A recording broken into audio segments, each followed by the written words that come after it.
Good evening and welcome. My name is Kaylor Sweeney, and I serve as the Program Manager of the Common Ground Initiative here at the Hauenstein Center for Presidential Studies at Grand Valley State University. On behalf of the Hauenstein Center and our partners at the Gerald R. Ford Presidential Foundation and Gerald R. Ford Presidential Library and Museum, thank you for joining us tonight at our last event of 2022. Before we begin, we'll hear from a student at the Hauenstein Center's Peter C. Cook Leadership Academy as they share their insights into their leadership journey. Then I will introduce our panelists and begin this evening's program. This event would not be possible without the generous support of our donors. Hauenstein Center memberships allow us to fulfill Colonel Ralph W. Hauenstein's vision of raising a community of ethical and effective leaders for the 21st century. This would not be possible without the support of our members. Finally, I want to thank President Emeritus Don and Nancy Lubbers for their attendance, University Trustee Noreen Myers, and members of the Hauenstein Center Advisory Cabinet. With that, I'd like to welcome CLA fellow candidate Lauren Murray to the stage. Lauren is a third-year student at Grand Valley, majoring in accounting and minoring in psychology, as well as a member of the Frederick Meyer Honors College. Her future plans include studying abroad through Grand Valley's faculty-led program to Northern Ireland, and once she attains her degree, she'll be completing her education at Grand Valley by obtaining a Master of Science in Accounting. She aspires to become a CPA and work close to her hometown of Lake Orion, Michigan, when she finishes her studies. She is excited to be a first-year fellow candidate and to make connections and develop skills that will last a lifetime. Please welcome me in welcoming Lauren. Hello, everyone.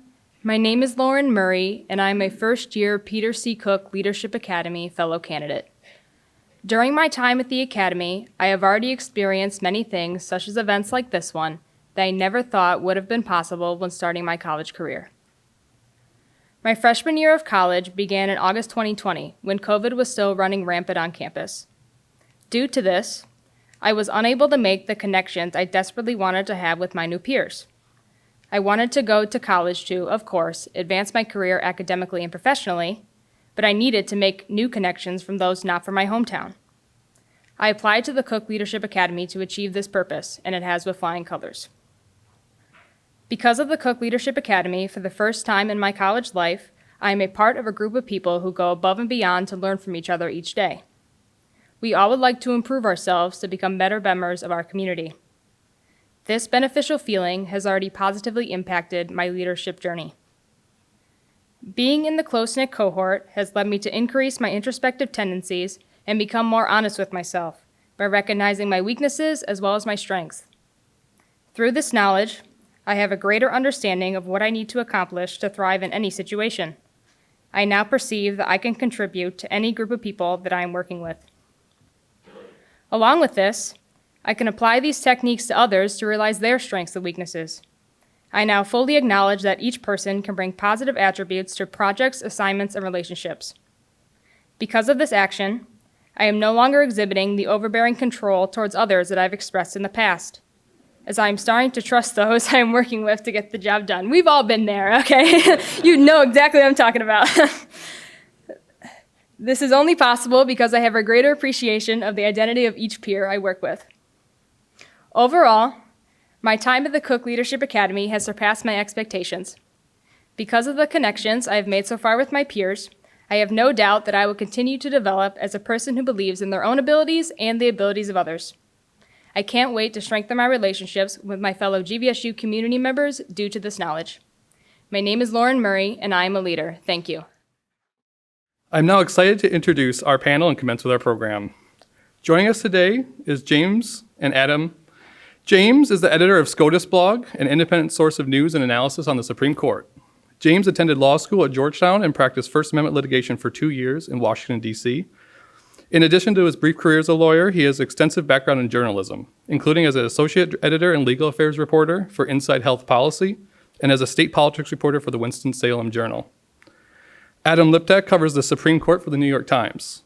A graduate of Yale College and Yale Law School, he practiced law for 14 years before joining the Times news staff in 2002. In 2007, he began writing Sidebar, a column on legal affairs. In 2008, he became the paper's Supreme Court correspondent. He was a finalist for the Pulitzer Prize in Explanatory Reporting in 2009. He has taught courses on the Supreme Court and the First Amendment at the University of Chicago Law School, New York University School of Law, and Yale Law School. Moderating this evening's program is Professor Mark Richards from Grand Valley State University's Department of Political Science. Dr. Richards taught courses on constitutional law and human rights and authored the book, The Politics of Freedom of Expression, The Decisions of the Supreme Court of the United States. Mark has joined us on the stage prior as a moderator, and I just want to say thank you for your partnership and sharing your expertise with us here tonight. With that, I'll turn it over to Mark. All right, thank you so much, Kaylor, and welcome to everyone. It's great to see this turnout, and I have to say I am absolutely just thrilled and honored to be here with these two gentlemen tonight. They're two of my go-to sources for current news on the Supreme Court. SCOTUSblog and the New York Times are both absolutely fantastic resources, and if you ask any of my constitutional law students, they will testify that absolutely we do use these sources all the time in my class. So it's been an incredibly eventful time for the Supreme Court, both the current term and the previous term. There's a lot to talk about. We're going to start with some opening remarks, then I'll get into some different questions, and we'll definitely leave a lot of time for audience question and answer at the end as well. So with that, why don't I turn it over to you guys for your opening remarks. We haven't decided who goes first. We can flip a coin. Okay, I'll start. It's a real pleasure to be here. There's a lot to talk about. And in addition to the things we'll talk about for a little while, we're very eager to have your thoughts and questions too at the end. So as you heard, I've covered the court since 2008, and for most of that time, the Supreme Court was a 5-4 court, and not always a predictable 5-4 court. At the very beginning of my tenure, Justice Sandra Day O'Connor was at the middle of the court, and she basically leaned right, but would occasionally surprise you. And then for the longest time, Justice Anthony Kennedy was in the middle of the court, and he basically leaned right, but in major cases, on abortion, on gay rights, on the death penalty, he would occasionally lean left.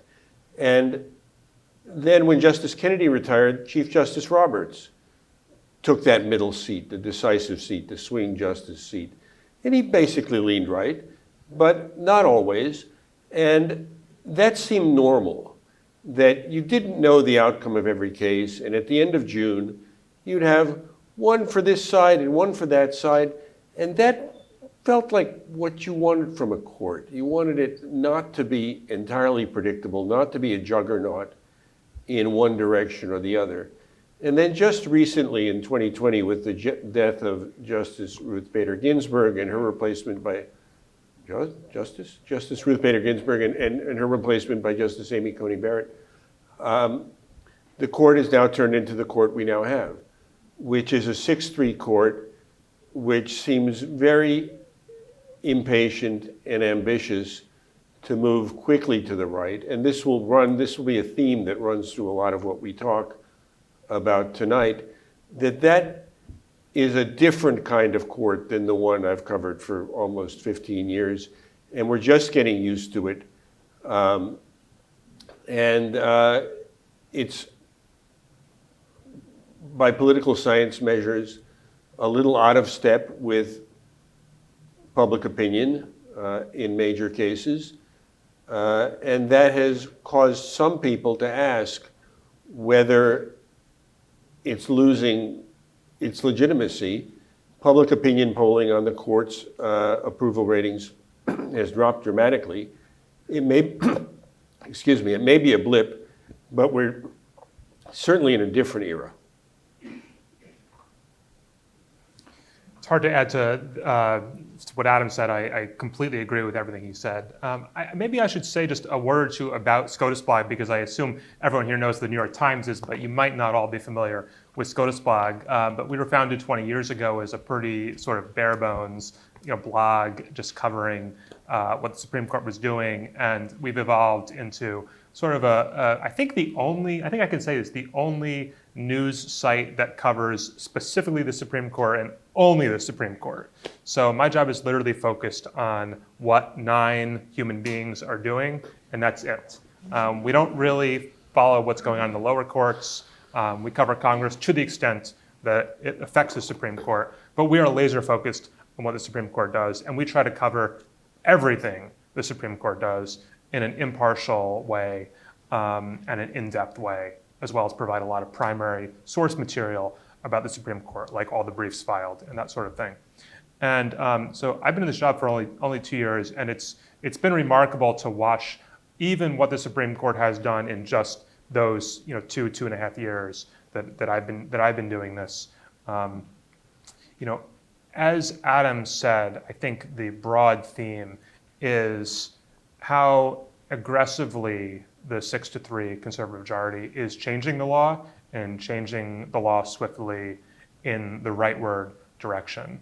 And just to give a sense, I think, and we'll talk about a lot of these cases, but to give a sense of sort of how aggressive the court is willing to be, it's worth thinking about the issues that the court has just weighed in on in the past 6 months or is on the verge of weighing in on in the next 6 months. We've seen cases, as you all know, on abortion, on guns, on climate change, on religion last term, on COVID policy last term.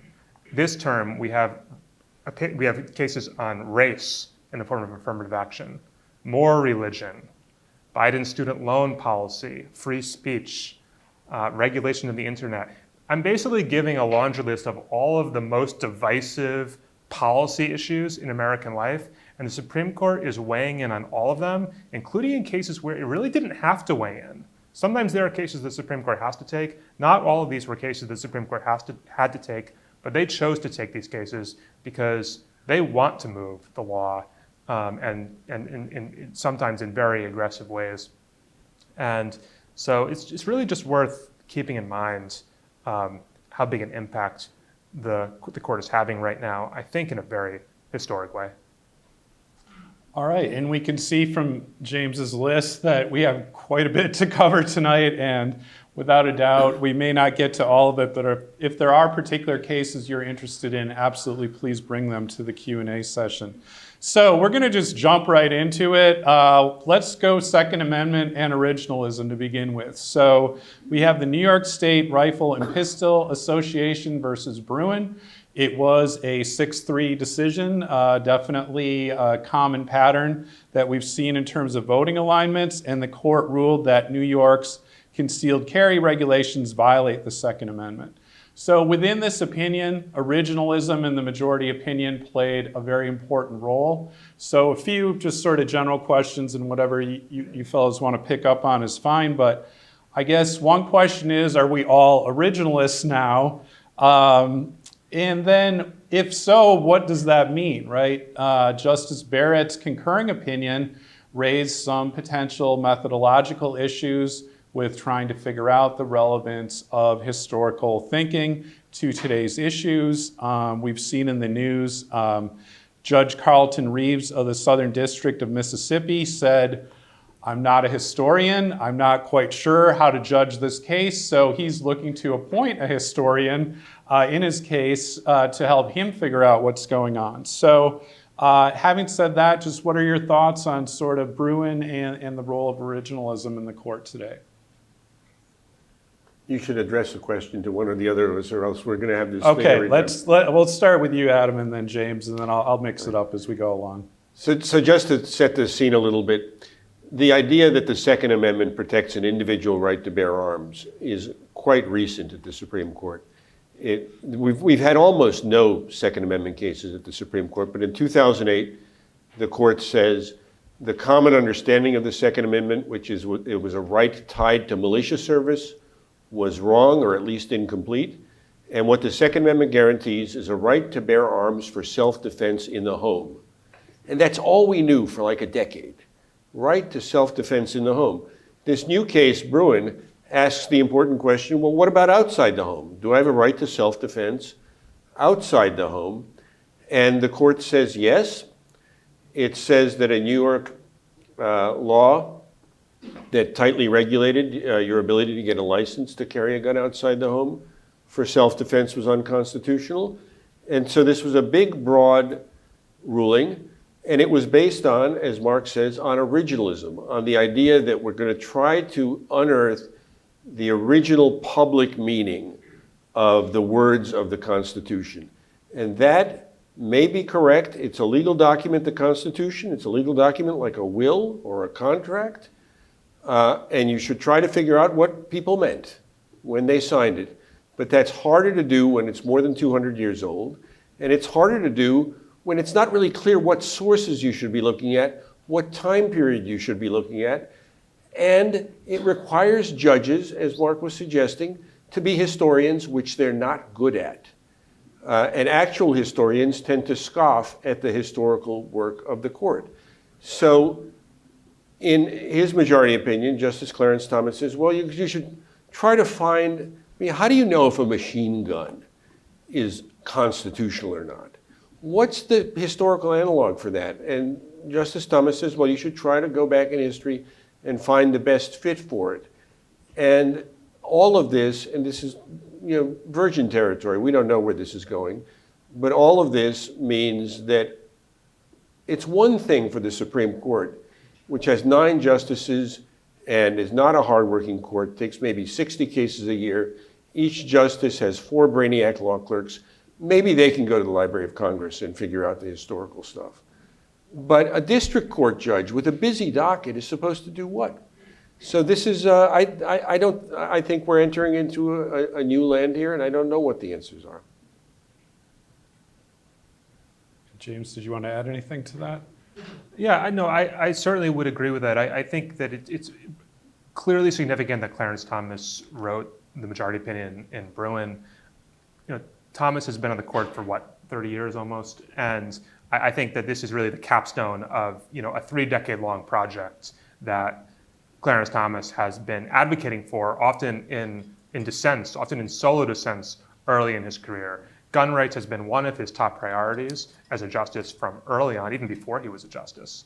And he was sort of an originalist, before it was cool, as they say. He was advocating this approach when there were few, if any, other votes on the court to take up that approach. And he was doing so in dissents and concurrences, one after another. And he has finally garnered a majority of 6 justices. And he has sort of turned those dissents and concurrences into majority opinions.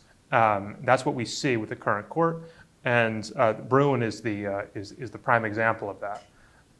There's even been some talk about top Supreme Court law firms that practice before the court a lot, like hiring their own staff historians to do this work for them so that they can be properly prepared to advocate on the basis of history and tradition, which absolutely is the ascendant method among the justices right now, at least in many cases. I think that there are some pretty significant counterexamples where the justices actually don't seem to look at original meaning in pretty notable ways, like in First Amendment cases, for example. They don't really seem to look at the original meaning of the First Amendment because I think that what they would find would not please them.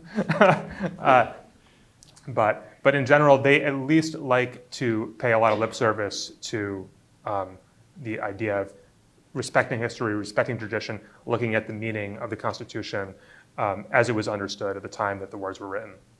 And so, like it or not, I do think that, to answer your question, Mark, we are all originalists now, to quote Elena Kagan, because that is the turf on which these battles are increasingly fought.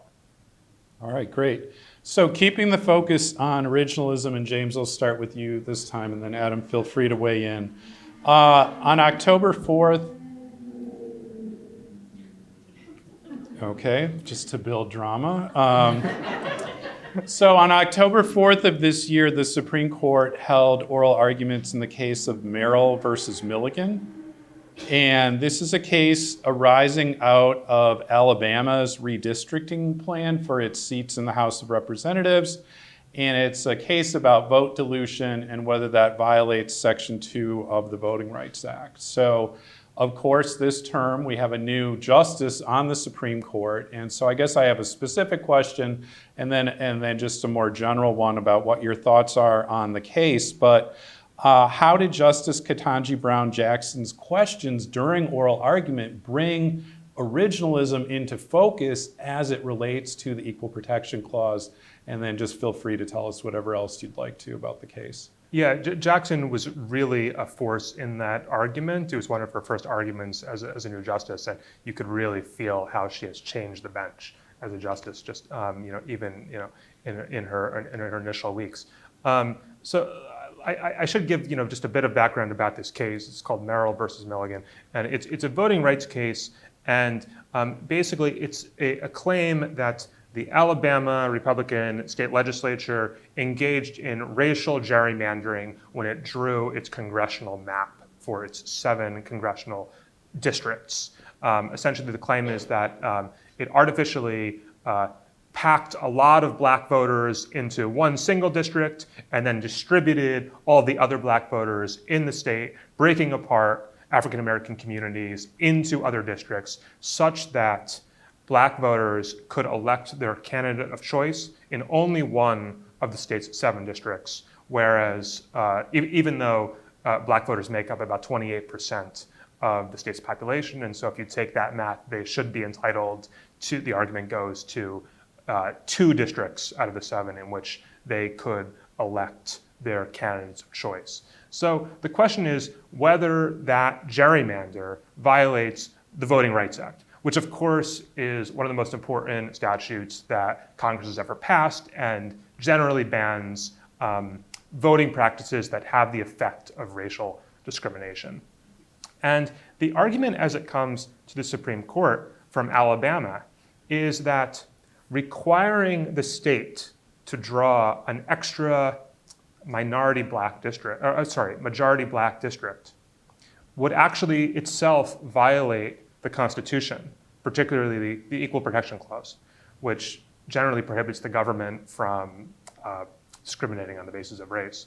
And so what Alabama is saying is that the Voting Rights Act and the requirement that has been read into the Voting Rights Act that states in some cases need to draw majority black or they're called majority minority districts, confusingly enough, in some cases actually is in tension with the Equal Protection Clause because it's categorizing voters based on race and using race as a factor in the decision of how to draw district lines. I think it's likely that the current conservative majority, which has been pretty hostile to the Voting Rights Act in prior cases, is going to rule in favor of Alabama here and uphold the gerrymandered map. But Mark, what you were getting at is that we really heard a very interesting colloquy from Ketanji Brown Jackson, who of course is the first black woman ever to serve as a justice. And she really harnessed the idea of originalism and the original meaning of the Equal Protection Clause and very forcefully argued during this oral argument in her discussions with the advocates that the Equal Protection Clause in itself was a sort of affirmative action amendment. And this idea that the Equal Protection Clause simply requires the government to always be colorblind actually is contrary to what the Equal Protection Clause and the 14th Amendment were all about. 14th Amendment, of course, was passed in the wake of the Civil War, and the purpose of that amendment and the purpose of the clause was to uplift former slaves and to bring them into society after having been in generations of slavery. And so I think that it's not a view that we had ever heard expressed, at least not in that way, on the Supreme Court. Now, will she be able to get more than 3 votes for that view? I don't think so, but I would expect a dissent in that case from her, and I'm curious to see how she'll voice this idea of sort of a progressive brand of originalism in future cases as well. All right, that was a great answer. Adam, do you have anything to add? I would just underscore the point James made and to some extent implied, which is the original public meaning of the Constitution refers to the whole Constitution, not only the 18th century Constitution, but the Civil War amendments. And the two may sometimes cut in different directions. And the Reconstruction amendments were a powerful, even radical reconstituting of the American legal system. And you shouldn't ignore one at the expense of the other. All right, great, thank you. So keeping the focus on equal protection, and Adam, this time I'll start with you first, and then James, I'll go to you. On October 31st, the Supreme Court held oral argument in two related cases on equal protection and race-conscious university admissions policies. So there's one case involving the University of North Carolina, the other case involving Harvard. And the issue is essentially whether the Supreme Court should overrule Grutter versus Bollinger, which was a case out of the University of Michigan, and whether the court should hold that institutions of higher education cannot use race as a factor in admissions. So my questions are, what are some of the takeaways just generally from the oral argument? Where do you think this is headed? And maybe a broader question, is it possible to even fully take race out of university admissions? Is there any kind of intermediate ground here, or are the conservatives just going to push to just completely attempt to take race out of the picture? Well, this case broadly presents the same issue the last one did, which is to what extent may the government take account of race? Does the Equal Protection Clause prohibit the government from taking account of race for any reason in any setting? And the University of North Carolina, I'm going to talk about Harvard in a second, but the University of North Carolina is a public institution, therefore the government, therefore taking account of race when it does, as many universities do, in a holistic admissions process, as one factor among many, give an advantage to members of some race. And if the Constitution really is truly colorblind, I guess that's no good. Harvard is also in the case. Harvard, private institution, not subject to the Constitution, but subject to a federal law that says if you're going to take federal money, you have to follow the same procedures. So they're largely in the same boat.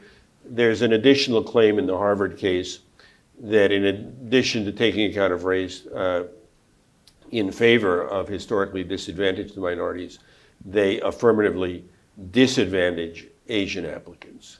And from the argument, from the tenor of the argument, it does seem like we're going to get a 6-3 decision saying that no, you can't take account of race in this fashion. Where does that leave us? Well, I mean, we're in Michigan. Michigan doesn't allow of affirmative action as such by its terms. And that leaves the question that may be the most interesting part of what is otherwise a predictable ruling of, will the court say proxies for race are acceptable or not? You know, sort of top 10 programs where every high school in the state, including high schools that are, because of residential segregation, are heavily minority, that the top 10 students can all get in. Or outreach programs, or other way, or socioeconomic preferences. Are there other ways to get at race so you don't have campuses that look entirely unlike the communities they serve? But I think on the larger question of will they do away with what 50 years of precedents allowing affirmative action, the answer would seem to be yes. And there was a lot of discussion at the argument about a statement, kind of cryptic statement, that Justice O'Connor made in her Grutter opinion, saying some 20 years ago, 22 years ago, that in 25 years she doesn't expect a need for affirmative action programs anymore. And it seems like the majority was anxious to beat that deadline. James, did you want to add anything? No, I certainly would agree with that. I agree that the most interesting question is to what extent the court will try to say something about using proxies that don't take race into account directly, but policies that everyone understands are designed to increase racial diversity, even though they're on their face race neutral. I do think that there's an understanding, even among the conservative justices, that providing a boost to students who have overcome long odds, who have overcome difficult circumstances, whatever those may be, which may include, of course, facing racial discrimination, is fair game for colleges and universities to take into account. There are a lot of hypotheticals about that at the extremely lengthy 5-hour-long oral arguments in these cases. But if affirmative action becomes outlawed, you are going to see colleges like Harvard attempt to continue to field diverse classes by using other policies, and there just might have to be further litigation about how far they can go. I don't know. All right, great, thank you. So next we're going to turn to abortion, and so of course this is a case that many of you are familiar with. In Dobbs versus Jackson Women's Health on June 24th of 2022, the court declared that Roe versus Wade is overturned and that the Constitution does not protect a woman's right to an abortion. Now, we didn't quite have a 6-3 pattern in this case, or I guess there were 6 votes that that the state's laws were okay, but it was a sort of 5-1-3 on whether Roe should be overturned. So can you tell us a little bit about kind of what the dynamic was, why the Chief Justice decided to write a concurring opinion there? So Adam, let me start with you, and then we'll come back to James. Yeah, so the vote count kind of tells the story. I think you can look at 3 different questions. Should Roe be overruled? 5 justices say yes. The 3 liberals adamantly say no. And the Chief Justice says that question hasn't been properly presented to us. All we've been asked is, does a Mississippi law that bans abortions after 15 weeks, is that constitutional? Now, 15 weeks is a big move away from Roe. Roe says you can't ban abortions before fetal viability, which is about 22 weeks. So 22 weeks, 15 weeks, that's a big difference. But the only abortion clinic in Mississippi only performs abortions up to 16 weeks. Popular opinion, when you ask people where they think the line should be, is at about 15 weeks. In Western Europe, which is not perfectly analogous to the United States, because before 15 weeks, it's quite easy to get an abortion. In fact, the government will often pay for it. But nonetheless, the cutoff seems to be about 15 weeks.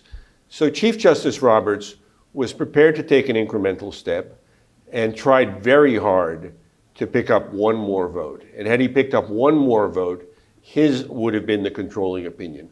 He failed, and maybe we'll talk about it, but the leak of the Dobbs opinion might well have been an effort to kind of realign that voting pattern. You also can ask the thought experiment. In the last election, the conventional wisdom is that Dobbs played a huge role in that. What if the court had only issued a 15-week ruling? Would people have gotten, on the left, quite as worked up about it? Who knows, but it's possible that among the things that went into John Roberts' decision-making, and there are many of them, and he is by nature an incrementalist, by nature an institutionalist, didn't want to take what was a very large step in overruling Roe entirely. It may be that politics also figured, perhaps subconsciously, in some of his thinking. So anyway, the vote count tells you something about the current court, that you have 5 justices who are willing to take a very large step and overrule. I mean, how many opinions do Americans know? Maybe they know Citizens United. Maybe they know Bush v. Gore. Maybe they know Marbury versus Madison. But that's about it. And Roe, and everyone knows Roe. So for the Supreme Court, very soon after its membership is reconstituted, to take this enormous step and I would say humiliate the Chief Justice by not giving him any room on this to move slowly, tells you a real story about the current court. James, do you want to add anything to that? Yeah, I mean, let's say I would add. There's a lot to say about this, of course. So one thing that I would add is that while it is true that Roberts's sort of solo concurrence was, in a sense, more moderate than the 5 justices who voted to just scrap Roe altogether, we shouldn't pretend that Roberts also wasn't. If Roberts had gotten his way, that position still would have undermined Roe and Casey very dramatically, because the whole idea of Roe and Casey and all the precedents that flow from them is that abortion is protected up until the point of viability. And the Mississippi law at the heart of the case, as Adam said, did not protect abortion up until the point of viability. And Roberts was willing to uphold the Mississippi law, thereby essentially eviscerating Roe and Casey's protections. Now, would he have said officially, we overrule Roe versus Wade? No, he wouldn't have gone that far, I suppose. But I have to say, I think the difference between Roe and the 5 justices and the Alito opinion is, I think there's less daylight there than people actually think in terms of the real world effects that those two positions would have had. I completely agree with Adam that if Roberts had been able to convince people to come to his position, the big headline in June would not have been Roe is overturned. It would have been Roe is saved. I mean, Roe is narrowed, but Roe is saved, which would have probably had very dramatic and different impact on the midterm elections and the public view of the court right now. Let me say one more thing about a 15-week rule. It would be hard to find the principle to justify it. Yeah. And it would be hard to know what would happen if the next year a 12-week law came before the court and then a 6-week law. So the people in the majority probably thought, if we're going to do this, let's just do it and not make it, a process. Let's rip the Band-Aid off if we're going to do it. So there was some discussion in the concurring opinions of Justice Clarence Thomas and Justice Brett Kavanaugh about what this case means for same-sex marriage in some other areas, but let's just focus on same-sex marriage. And James, I'll start with you. What is going on there with these concurring opinions, and sort of what is your take more broadly on the implications of Dobbs for same-sex marriage in the U.S.? Yeah, so the reason that the two things are related at all is because both rights are founded in the idea of what they call substantive due process, which sounds like a misnomer, because how can something about process be also substantive? It's supposed to be procedural, but it's substance. No one really understands. But in any event, for 100 years, the Supreme Court has said that this due process clause of the 14th Amendment protects certain rights that are not plainly enumerated in the Constitution. So obviously the Constitution doesn't mention abortion, but nonetheless, in Roe versus Wade, the court said that the Constitution nonetheless protects that right through this substantive due process doctrine. And there are other unenumerated rights that are also protected under the same logic, often rights that are connected with the right to privacy, such as the right to contraception, and the right to same-sex marriage also flows from this same general doctrine of the substantive due process component of the 14th Amendment. And the court's conservatives have been very critical of these substantive due process rights. They say that they're atextual, that they're not found in the text of the Constitution. They try to adhere specifically to what the text says. And so they're very skeptical of rights that are not clearly found in the text, such as abortion. And that was the primary reasoning in Alito's opinion for overturning Roe. And so the question becomes, well, what about the other unenumerated rights the court has protected under this same doctrine, and could they be in danger? And you see in dueling concurrences from Justice Thomas, who is probably the biggest skeptic of this doctrine, and Justice Kavanaugh, who kind of takes some pains to assure, and I guess Alito says this in his majority opinion too, that the case is only about abortion and other rights aren't necessarily implicated. My personal view, and this came up over lunch today as well, is that at least for the foreseeable future, I think that the current Supreme Court will probably leave gay marriage and Obergefell, which is the decision protecting the right to gay marriage, well enough alone. I think that there's a sense that there is something resembling a consensus about this issue, in a way that didn't exist on abortion, which of course remains as divisive as ever. You saw this, just the other day when Congress passed a bill codifying the right protected in American felon and got some Republican votes. I'm curious what you think, Adam, whether you think same-sex marriage is safe. I just don't foresee it being a priority of the current majority. I think they have other projects that they're more interested in than going after same-sex marriage, which would just be so divisive, at least as divisive as abortion. So I think your analysis is spot on, James. I'd say a couple things, though. The logic of the rejection of Roe would apply to, it wouldn't be hard to write a decision that you almost plug and play the different elements into it, and it would read the same way. I don't think the court is eager to take it on for what may not be a principled reason, which is that same-sex marriage is more popular and growing more popular, while abortion has remained deeply divisive. There is a second reason, though, that they might not want to take it on, which is that in overruling Roe, they had to overcome that doctrine that lawyers call stare decisis, respect for precedent, to let things stand. You need to have a very good reason to do away with even a wrong precedent. And one of the factors in that stare decisis analysis is people come to rely on the right. And you could argue about abortion. It wouldn't be hard to argue both sides of the reliance interest in the question of abortion. But taking people's marriages away from them, I think you do rely on your marriage certificate. And the idea that the Supreme Court is going to say, you've been married for what now? A decade, but no, almost a decade, but no longer. That would be a big step. All right, thank you. So obviously there was quite strong public reaction to the decision. Public approval of the Supreme Court is quite low at the moment. This has raised some questions about so-called legitimacy issues in terms of the Supreme Court. So Adam, let me start with you and then I'll go to James. But does the Supreme Court have a legitimacy crisis? Do they have a public opinion crisis? Do we tend to conflate these two things? Are they separate? What are your thoughts?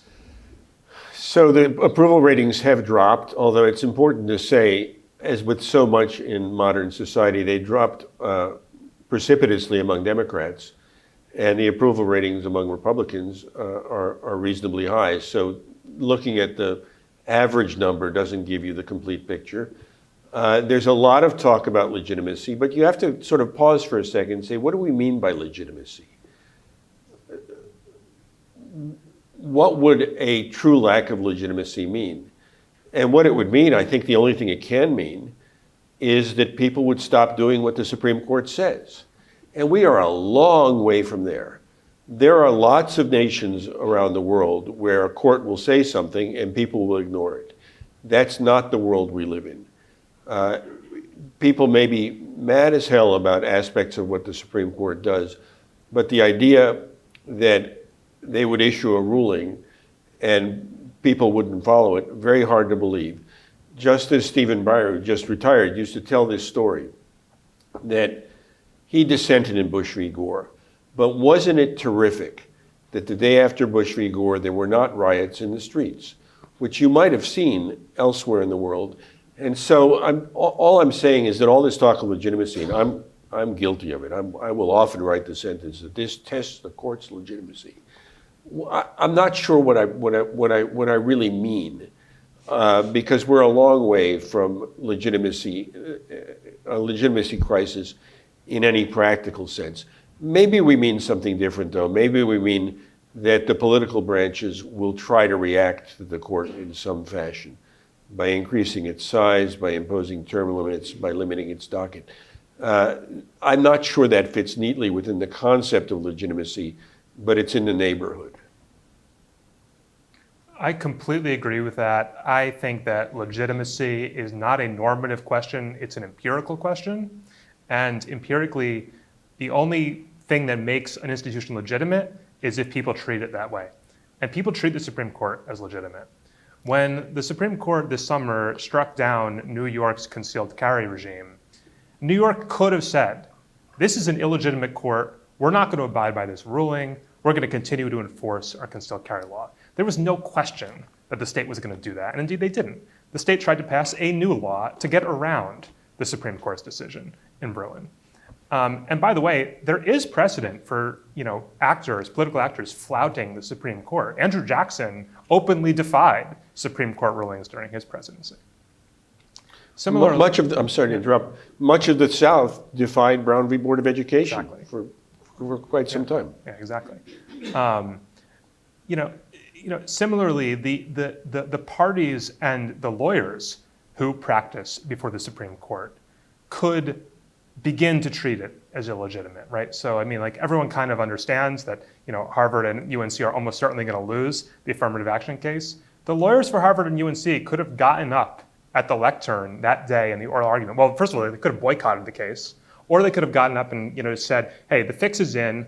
This case is going to come out against us no matter what we say. We're not going to participate in this rigged procedure. They didn't do that. They fought like hell. They submitted hundreds of pages of briefs. They're going to go down swinging. They're going to lose, and then they're going to abide by the decision. In Marbury versus Madison, one of the advocates boycotted the oral argument in that case. So it's like there are ways that people and political actors could treat the court as illegitimate, but we're nowhere near that. Just as an empirical matter, I don't think we're in a legitimacy crisis. Whether we ought to be or not is sort of up to all of you and in the eye of the beholder, I guess. And even if you think about reform proposals in Congress, there is a lot of hand-wringing on the left by the Supreme Court these days. There are proposals to pack the court, to institute term limits, to impose ethics reforms, all of which I think are really, really fine ideas, interesting ideas. But there's not even any serious effort to expend political capital on those. Biden hasn't spent any political capital on those proposals. And aside from a few members of Congress, there doesn't seem to be any will to seriously make an effort to institute those reforms either. All right, so staying on the issue of public approval, the court's declining public approval isn't solely due to the Dobbs decision. There have been some interesting ethical questions raised, all sorts of different things that we could talk about here, but let me start with you, James, and then we'll go to Adam. Can you just give us an example of one of the ethical issues that seems to be generating some negative public reaction to the Supreme Court? You're going to make me choose, huh? Well, I think the foremost issue that is on people's mind is the situation with Clarence Thomas and his wife, Ginny Thomas, who's a longtime conservative activist. And she was quite heavily involved in the effort to overturn the 2020 election. She was in contact with Donald Trump's advisors, urging them to fight the results. She was contacting state legislators in states that Biden won, urging them to somehow try to overturn the results in those states. So that is conduct that Ginny Thomas engaged in, and now the question becomes whether Clarence Thomas has an obligation to recuse himself in cases related to the January 6th insurrection or efforts to overturn the election surrounding that. And so far, he has not recused himself. There have been a lot of calls for him to do so, but he hasn't. In fact, in one case related to January 6th, Thomas was the only justice who noted any dissent to the court's to a ruling, allowing certain records from the Trump White House to be turned over. And he hasn't even explained himself. He hasn't given any interviews certainly about it, and he hasn't written about his refusal to do so. And so I think look, under federal law, there is sort of an obligation for judges to recuse themselves whenever their impartiality could be reasonably questioned. And I just think the fact that like so many people are talking about this at least meets the standard that people are reasonably questioning his impartiality given his wife's conduct and the fact that a lot of the stuff that Ginny Thomas was doing could be implicated by these cases. Unfortunately, there's no real way to enforce these ethical standards on the Supreme Court. The court itself doesn't really have a binding ethics code, and so that's where we are. I mean, I suppose again Congress could attempt to do certain things in this area, but so far it hasn't.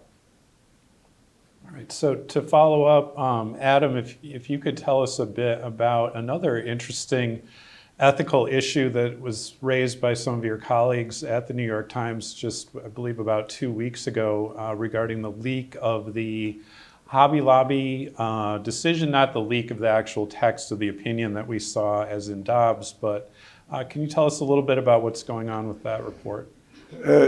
So a big investigative piece by my colleagues, Joe Becker and Jody Cantor, detailed, broadly speaking, an effort by evangelical Christian groups to get close to the conservative justices and encourage them to rule as they ultimately did in the Dobbs case on Roe. And I'd separate this into two areas. One is, it's plain that to an extent they succeeded in the getting close part by making donations to the Supreme Court Historical Society and socializing with justices and having dinner with them and having their pictures taken with them and, at least in one case, vacationing with them. They did manage to, what's the right word, infiltrate the court. But I want to separate that out from the idea that this had any practical effect. I think these justices didn't need these groupies to do what they were eager to do anyway.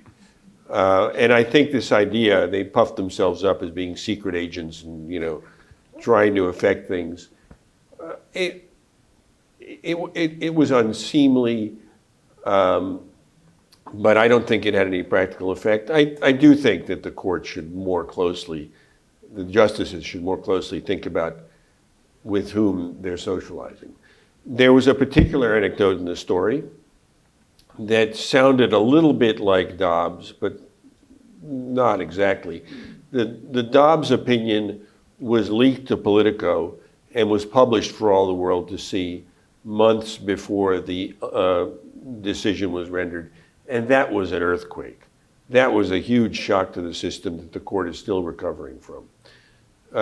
What my colleagues more or less established, although the evidence is circumstantial and secondhand to some extent, was that some of these donors had a dinner at the Alito's house, and afterwards, according to a minister named Rob Schenck, told him that the Hobby Lobby case on the contraception coverage in 2014 was going to come out in favor of Hobby Lobby. Everyone knew that. And was going to be written by Justice Alito. Not everyone knew that. And in fact, SCOTUSblog, on the day Hobby Lobby was announced, Mark Walsh writes, well, everyone thinks Alito has case A, but whoa, we thought the chief had Hobby Lobby. Alito has Hobby Lobby. So if he did know that ahead of time, he knew something that wasn't common knowledge. That kind of wink and a nod, heads up about what's going to happen in a case, delivered to these groupies, these acolytes, if true, is ugly, shouldn't happen, but is probably not unheard of, and didn't change anything in the world. It's not like the Dobbs leak. We came up with this idea of calling it a breach.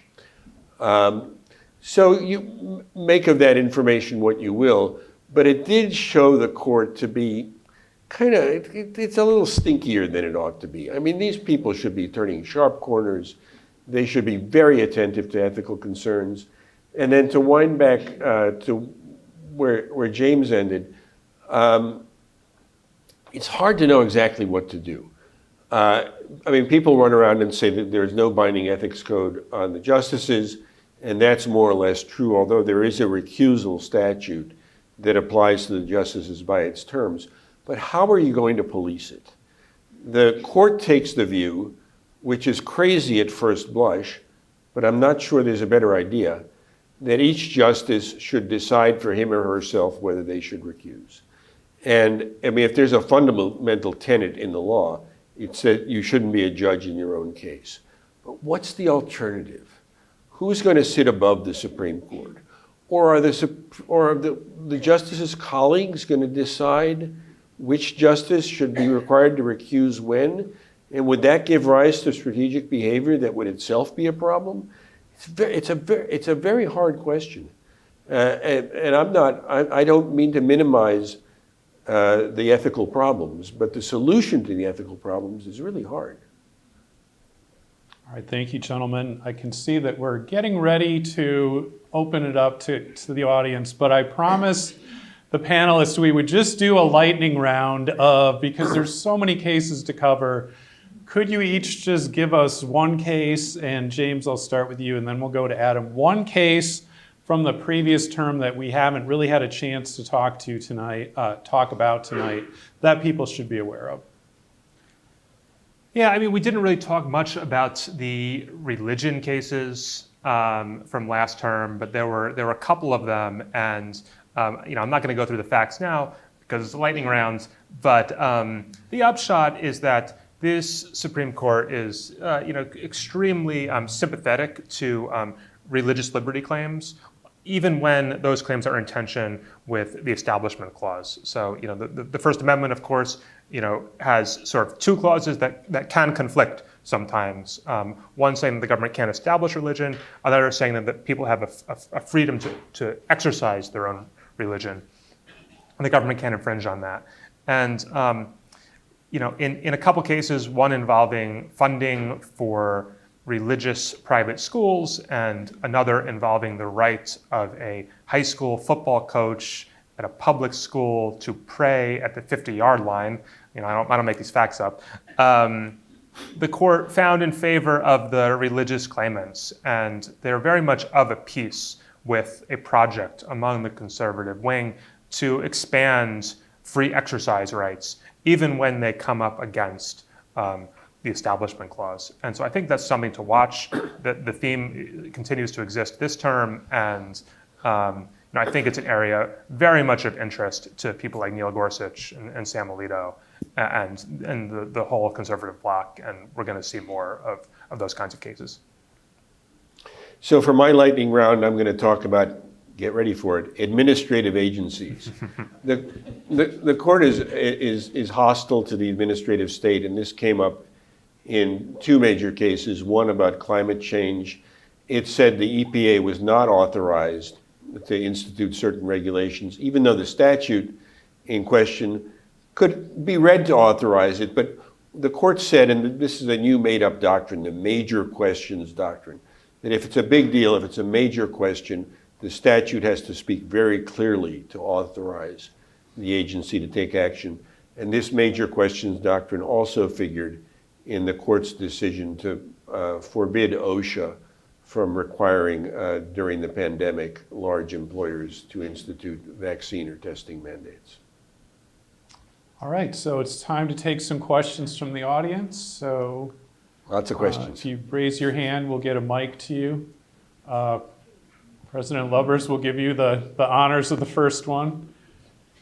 I can't remember in my long life when religion has played such a strong part in the consciousness of the Supreme Court.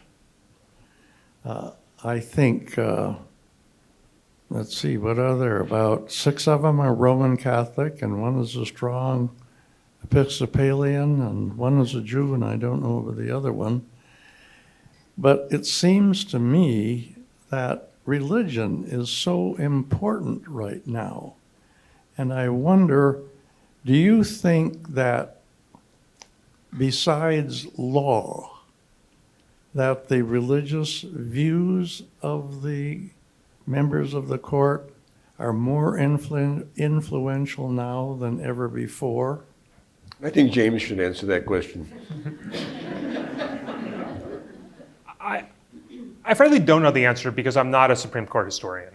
And so I'm not well versed enough in how much role religion may have, personal religion may have played in the decisions of the past. So it's hard for me to compare the current court to prior courts. But it is very true that, that most of the current justices are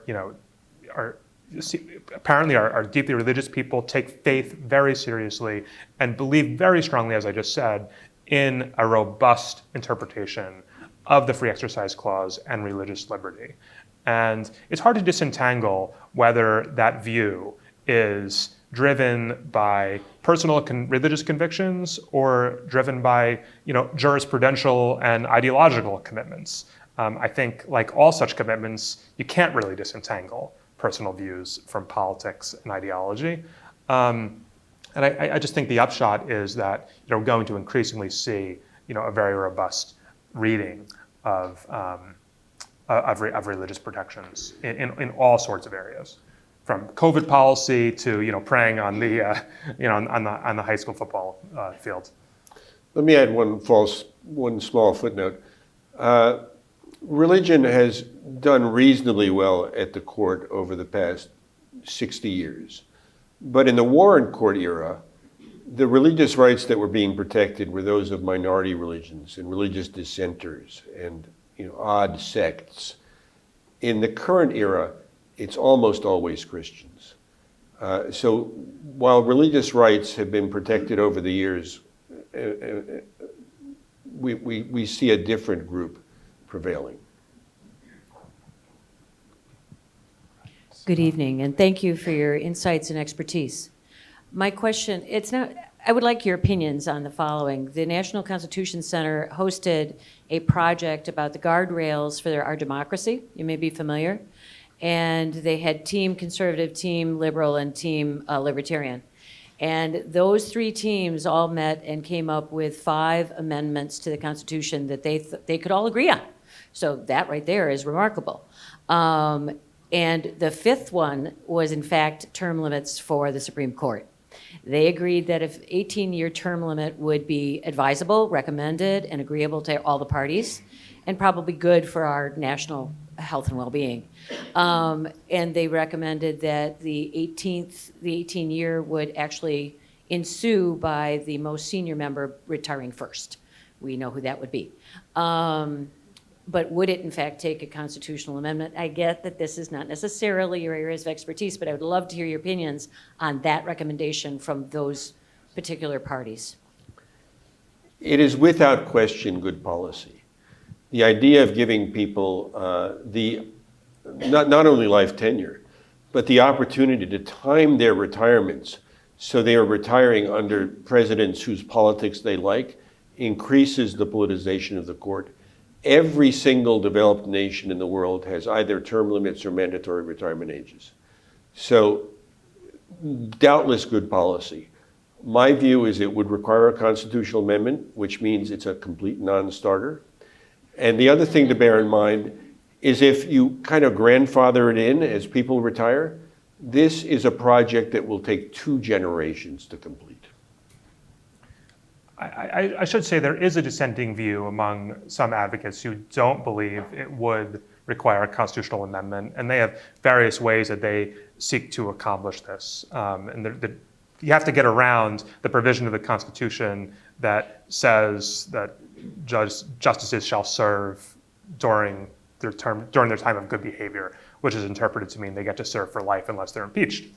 And so there are proposals that would institute some kind of system where a justice would serve for 18 years as sort of a full-time justice and then get bumped to some kind of senior justice status and wouldn't be hearing cases regularly, but wouldn't lose the title of justice.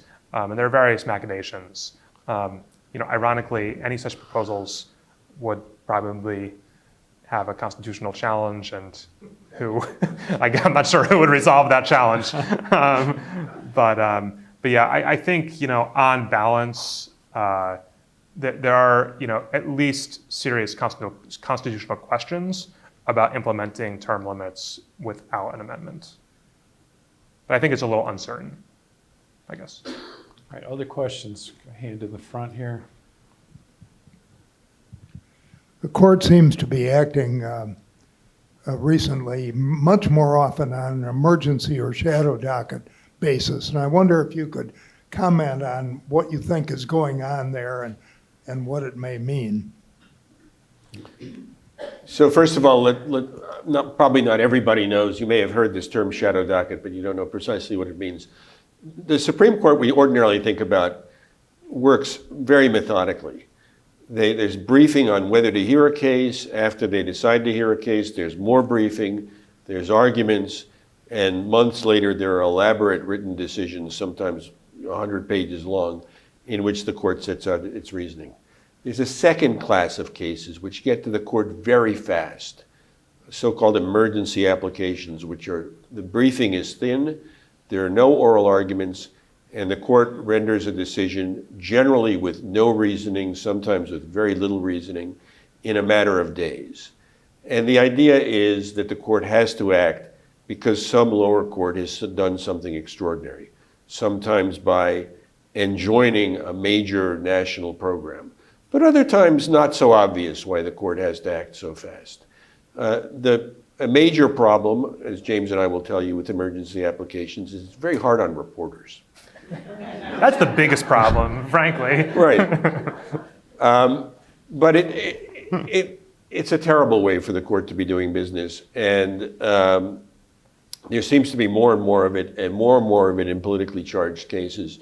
And some of it can be justified by the idea that if someone's going to enjoin, the student debt program, the student debt relief program, it ought to be the Supreme Court. It shouldn't be some judge in Texas who has been judge shopped.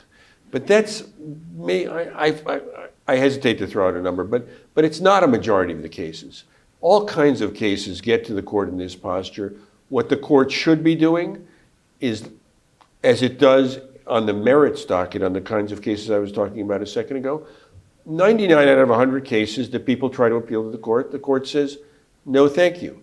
That doesn't mean they think the decision below was right. They just think that doesn't represent a case that they should be resolving. And yet on the shadow docket, basically everyone gets an answer. And the answer should be the same as it is on the merits docket, which is in general, we don't entertain everybody's case. I would say another dynamic here is that the Trump administration in particular utilized these emergency applications on the shadow docket far more regularly than other presidential administrations because lower court judges were striking down a lot of Trump policies.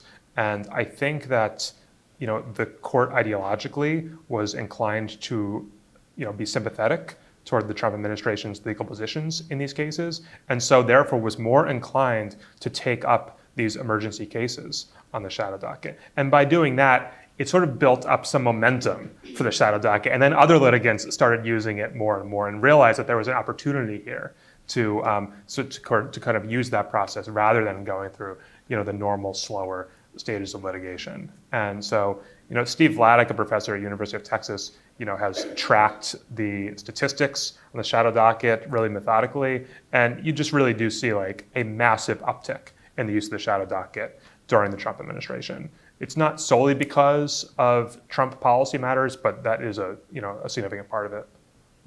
If I can ask a follow-up to you gentlemen on that, especially in the area of death penalty cases on the shadow docket, this has been a kind of interesting phenomenon where you see maybe the Court of Appeals puts an execution on hold, and then in some instances, the Supreme Court, via the shadow docket, because that's the way these cases are coming in, says essentially no, the execution can proceed, but gives literally no explanation whatsoever. Should they be doing more to at least provide a rationale for reversing a Court of Appeals decision to put an execution on hold? Yes. So stay applications in death penalty cases are the classic example of the shadow docket, which we've had for a long time. And fine, if a death row inmate's about to be executed, that is an emergency if it comes up in the following posture. Death row inmate says, please don't execute me. And the court has to decide, and has to decide on very short notice. And I don't know that they have the ability, the time, the inclination to give an elaborate set of reasons for that, when they're being asked to stop an execution. But the situation you're talking about, Mark, is disturbing, where an appeals court has stayed the execution. There's plenty of time to sort things out. This can operate on a normal, reasoned, deliberate track. And the Supreme Court these days will jump in and lift the stay and says, please execute this guy tonight. And why they're so eager to do that is unclear. And if they are going to do that, then maybe they owe us an explanation. Maybe they owe the prisoner who's facing a lethal injection that night an explanation too for the reasoning for why the Supreme Court is overturning a lower court ruling finding that the execution was illegal. I'm really glad you asked about the death penalty, because this is a huge part of the court's work, and I think it's overlooked because so many capital cases come up through the shadow docket. They're not heard for oral arguments, so they don't get covered as much. And one of the things I've really made a commitment to do at SCOTUSblog is we cover every single execution application that comes up, because these are the definitive life and death cases that the Supreme Court hears. It's a big part of their work. They do it on short notice, and right now we have, frankly, one of the most pro-death penalty, if not the most pro-death penalty court in history. Really the only times that I'm aware of in the last couple of years that the Supreme Court has actually agreed to put on hold or keep on hold an execution is when there was a religious rights claim from a prisoner regarding having spiritual advisors with him in the execution chamber. So there we go again with the religious rights theme. But yeah, the death docket, it can be really grim work, especially when, like you said, the court issues these orders sometimes at night, sometimes mere hours before the execution is set to proceed. Green lighting executions that lower courts put on hold. Other questions? Yes, thank you. First of all, great talk. My name is Joel Westphal. I'm the Deputy Director of the Gerald R. Ford Presidential Library Museum. I'm sitting here next to Brooke Clement, who is the Director. You mentioned ethics earlier on. So as a federal employee, both me and my boss are bound by a very, very strict set of ethics. I, for example, cannot write a book about my work as a federal employee. I cannot enrich myself because of my position as a federal employee. Yet, a Supreme Court justice can sell a book for millions of dollars. Why is that allowed? This is probably not the answer you want, but I think the problem is on the restriction on your speech.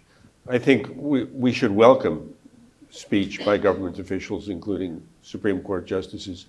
And if they get paid in the process, it doesn't bother me.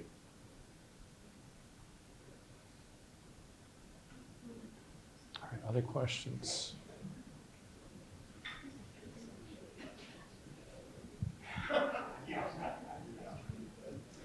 Good, lots of questions. Lots of good questions. I think we're going back to what was defined at the Constitution, separating from the state to the church. I don't see that being carried on. The Supreme Court is enmeshment. The enmeshment is with religion and politics. And so they are then standing up for, because, remember, who were the last three judges that were, let's face it, Trump identified? They were all from the religious background because that was his political support. So that's why he got those in there, okay? And so now it's gone from separation of church and state to enmeshment. And now I really think the Supreme Court has lost their ability to be objective. They play around games. So I'd like your thoughts. And if I could maybe clarify that a little bit. I mean, we touched on this at lunch today, right?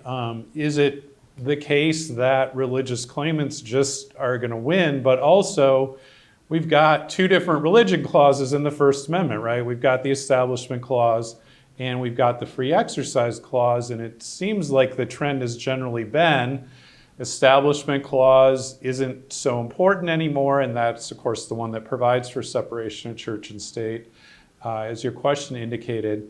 So are we seeing an elevation of the Free Exercise Clause over the Establishment Clause? Is that what's going on? Yeah, I think, as I said before, I think we are. I think we're going to continue to see that. I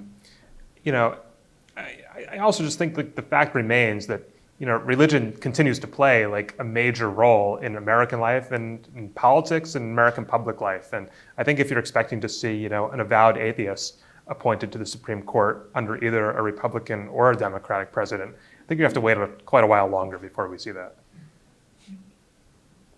All right, other questions?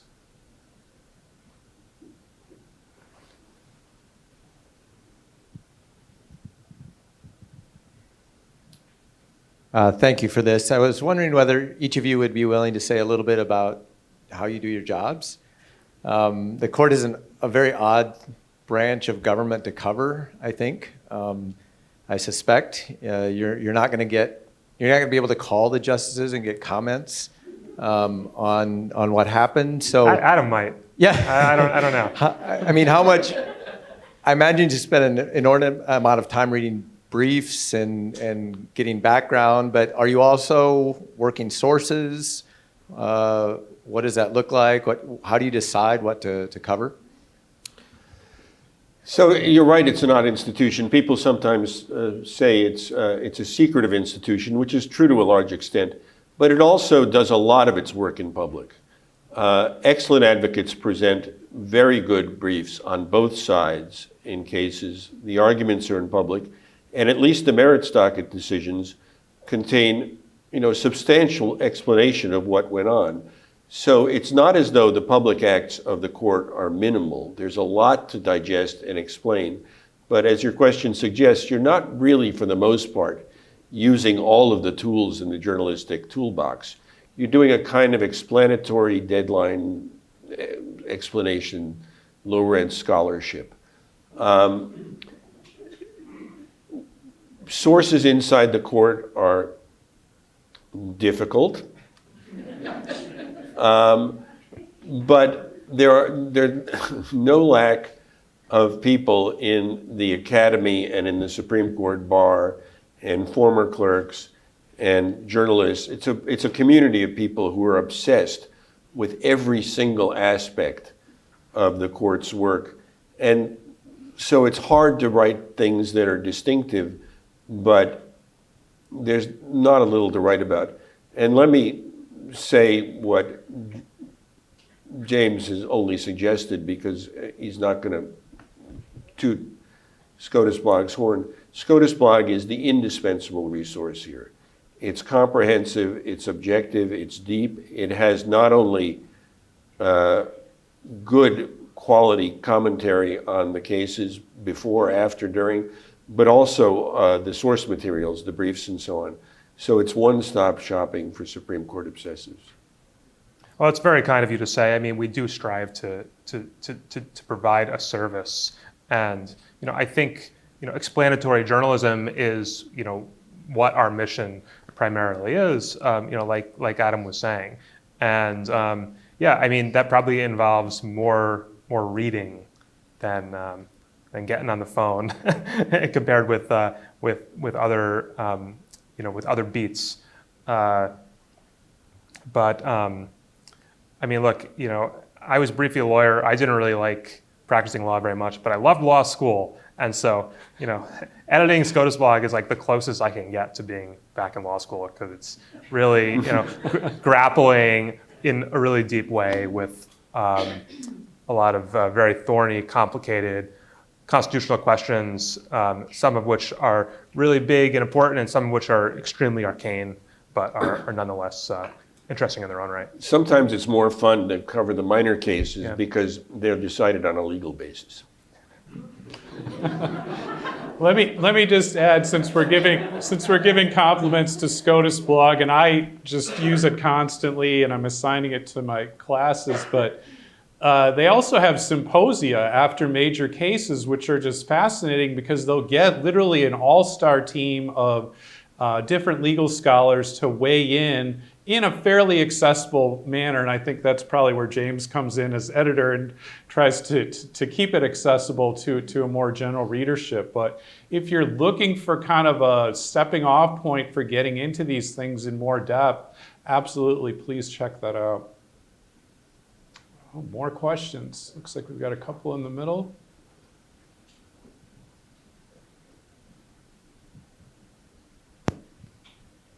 Yes, you talked earlier about President Jackson defying a decision of the Supreme Court and saying, they made a decision, let them enforce it.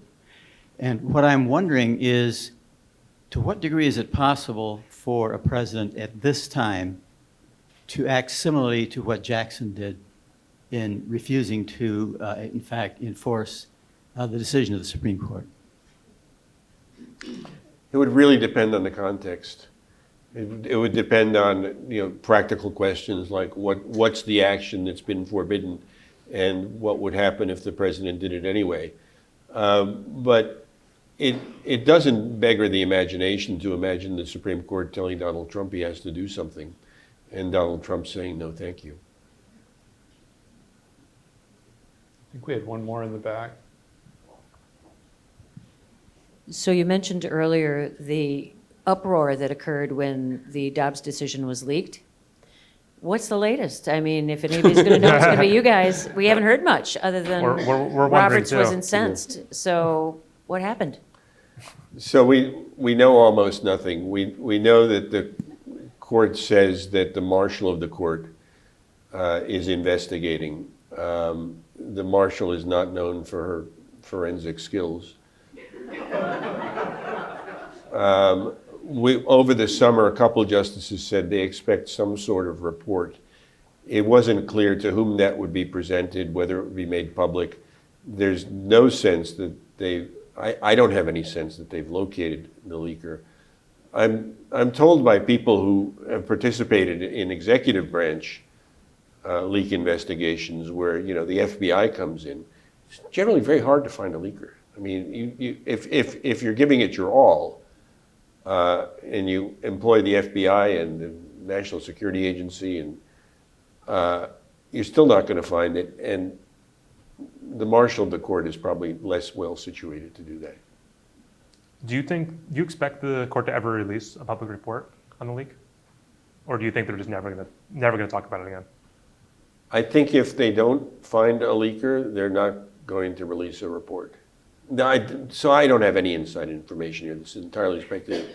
I think if they do identify a leaker, whether they issue a report or not, that is going to become public knowledge. It will leak. Question over here.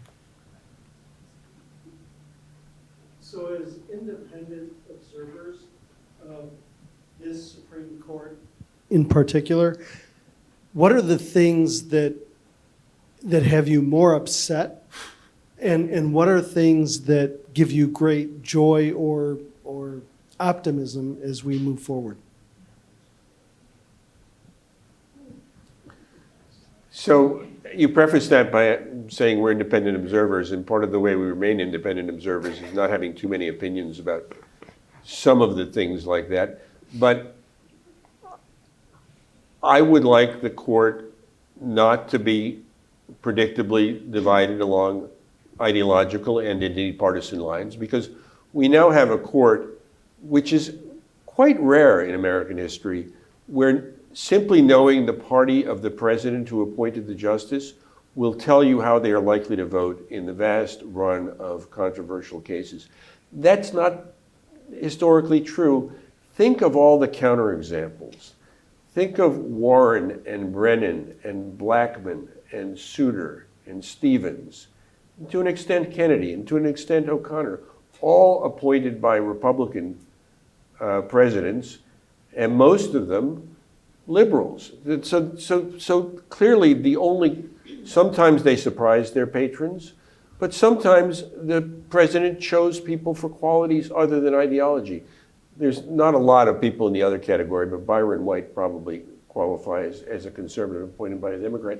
So I would like to see, and I think this would reinforce the idea that the court is doing law, not politics, for the court not to divide in the big cases on 6-3 lines as they did on religion, guns, climate, and depending on how you count Robert's abortion. What heartens me? It heartens me when, and this would typically be, as I suggested a second ago, in the minor cases, when you can really tell they're putting their heads together. They're going, this is a hard question. This statute, I'm not sure what the right reading is. And you actually see them acting as lawyers and judges and just trying to figure out a difficult legal problem. Along the same lines and along the lines of what we've already talked about, I wish the court were more transparent in a number of ways. We talked about the use of the shadow docket, and I really think the court could do better about that. Even in the cases when it, for whatever reason, needs to issue an order very quickly because of an emergency event that's going to happen in the real world, like an execution. The court very easily, and doesn't have the time to prepare a well-reasoned opinion justifying that order on that day. There's no reason the court couldn't, offer a few words of explanation a day later, a week later. And in fact, just a couple weeks ago, you saw Justice Jackson do just that in a dissent from a death penalty case that she issued sort of post hoc a day after the ruling came down and after the execution had already occurred. And that indicated to me that she felt it was important to offer some words of explanation about why she dissented, which we rarely see. I think we should see more of that kind of thing. And I think that the justices should speak to the public more. They should do more interviews. I mean, I think they should freaking do press conferences. I mean, why not? But of course, that's never going to happen. But I think that they, don't feel, accountable to, the press and the public in a way that you don't find in the other two branches of government. And I wish that would change. And worse yet, they will go around the country and speak and not tell anybody. Yeah. So the press doesn't even know it happened. There's not always a recording. And the notion that high government officials are kind of slinking around the country and sometimes talking to the Federalist Society or the American Constitution Society, to their in-group at public events of which the press is not notified, that's really crazy. Thank you so much, and we have time for one more question. What do you think of the confirmation process, particularly with Amy Coney Bryant not being asked about her commitment to the people of praise vis-a-vis her commitment to the Constitution? All yours. I think she. I didn't recall whether she ever was asked about it in the many hours of nomination hearings. But if she wasn't ever asked about it in the hearings, I think it was just a politically strategic decision by the Democrats because they thought asking about that would backfire on them. Well, and you remember at her circuit court nomination, Dianne Feinstein thought it was a good idea to tell then Professor Barrett that the dogma lives deeply within you. And that turned out to boost Judge Barrett's chances to get on the Supreme Court. I don't know. I'm not sure what that question would yield. I have no problem with people asking it if they want to. I think we ought to be a little sensitive to probing people's personal religious beliefs. I guess I don't have a settled view on this. I would say that confirmation hearings generally, I was for a long time, even in the face of a lot of criticism, I thought they basically were good. You got a sense of the person. You saw how they talked about legal doctrine. You saw how they thought on their feet. And I've really receded from that view. The recent confirmation hearings have been a mess.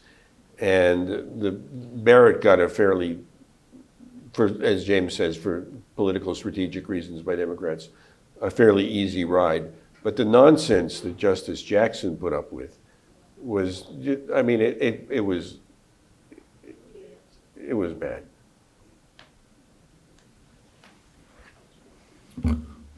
Well, I just have to say thank you all so much. I am so impressed by the level of knowledge that you all have shared with us today. So let's give our panel a round of applause for a job well done.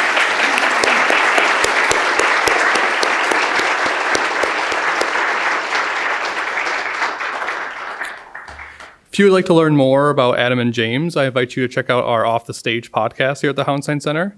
Our media specialist, Maddie Miller, invites our guests off the stage to share the passion and curiosity behind their expertise and experiences. You can learn more about the Off the Stage podcast on the Hauenstein Center website and listen on Spotify or Apple Podcasts. Once again, thank you so much for joining us here this evening, choosing to spend your time with us, learning along with us. Travel safe, and I hope you have a restful holiday season. Thank you.